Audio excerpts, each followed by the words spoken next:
下完雨回到家，你是不是觉得脸擦干了就好了呢？其实夏天一场大雨过后啊，空气除了湿气，还有可能会带夹着灰尘啊、脏污啊，加上忽冷忽热，室内室外的温差很大，肌肤更需要好好的照顾哦。所以雨后保养，我会记得3个重点：清洁、补水、修护。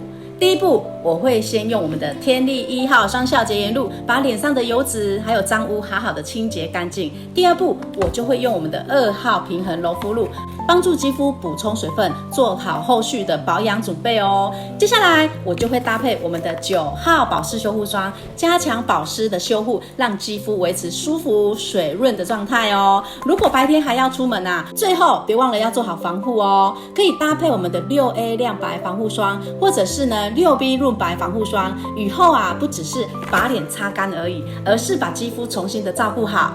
你下雨回家后啊，第一件事情会先洗脸吗？留言雨后保养，我再跟你分享我的保养顺序哦。